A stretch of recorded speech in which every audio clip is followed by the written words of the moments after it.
I'm attorney Larissa Davis, and today I want to talk to you about the EB-5 Reform and Integrity Act of 2022 and top 3 changes for investors to know about. So earlier this year in March, the EB-5 Reform and Integrity Act of 2022 was passed by Congress. And so this is really an exciting thing for many foreign investors to fulfill their American dream.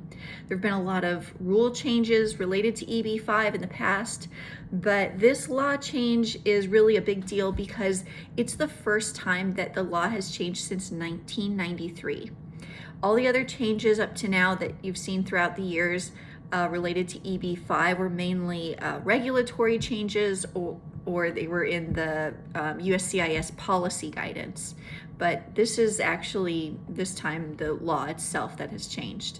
So in this video, I'm going to talk about 3 things that really are relevant to new investors. First, the minimum investment amount change. The minimum investment amount for EB-5 used to be $500,000. Then it went up to $900,000 under the Trump administration. And then there was some litigation in the courts and it was brought back down.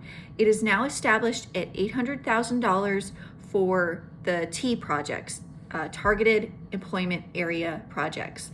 And it's $1.05 million for non-TEA projects. And this number will stay the same for at least the next 5 years. And after that, then you will see some changes made based on the consumer price index. All right, number 2, the second important change brought by this new change in the law is now concurrent filing is possible with EB-5. For example, if you already live in the United States on a valid non-immigrant visa, that means now you can file your EB-5 petition together or concurrent with an adjustment of status, I-485, and this was not possible in the past.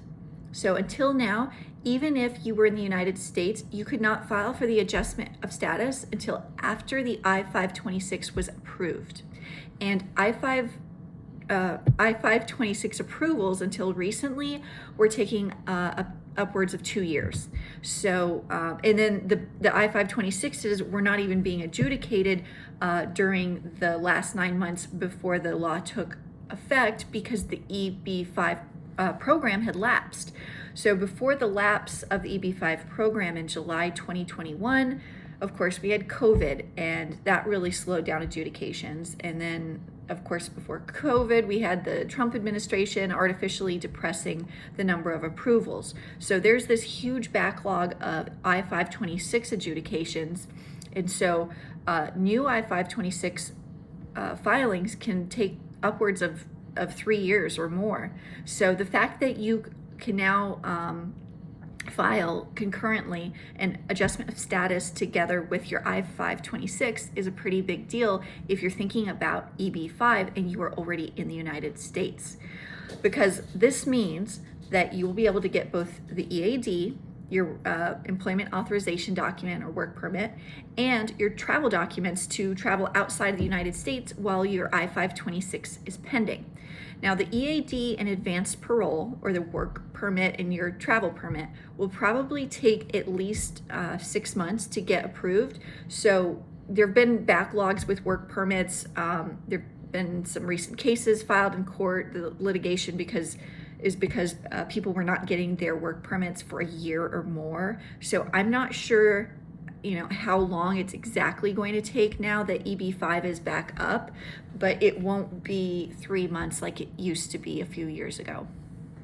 So this means that once you file your I-526 in your adjustment of status, I-485 concurrently, you won't be able to travel for about 6 months or until your travel permit is approved. So while that is a little bit of an inconvenience, the fact that you can do the concurrent filing with your I-526 is a pretty big deal if you're running out of status as a student or you're on an H-1B and you want to start your own business.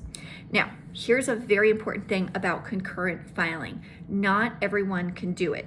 So you can only do concurrent filing if, for a certain category, even if it's allowed, if the visa numbers for the country that you were born in is not backlogged on the EB-5 visa bulletin, meaning it's got to be current. So as of now, there are a couple countries where EB-5 is not current, China and Vietnam.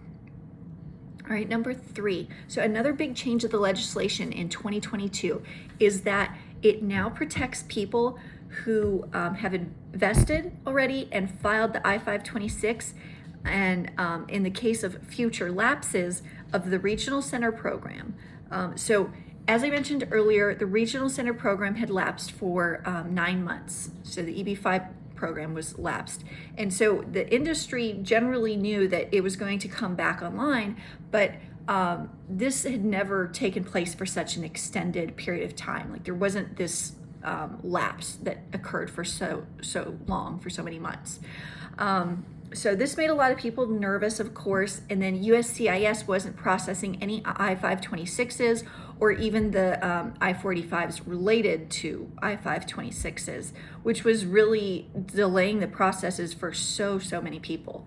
So now the law provides for grandfathering. So if in the future, after 5 years, that we have another reauthorization lapse, that people who are in the pipeline are, they no longer have to be concerned. So even though this minimum investment amount has gone up to $800,000 from the previous $500,000, the opening of concurrent filing will likely have a big impact on revitalizing the EB-5 market. And as a result, many regional centers that have not been actively promoting projects in the past couple of years due to all these uncertainties are now probably going to be coming back with new projects, which means there's going to be more opportunities for future investors interested in EB-5.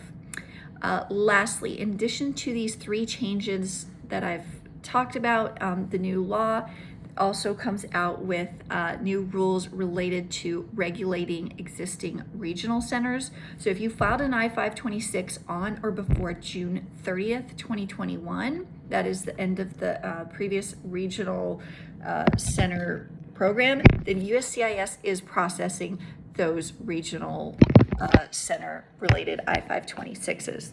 If you would like to schedule a consultation with me, you can give me a call at 601-724-9255, and I will put my contact information in the description box below, and I hope this has been helpful to you.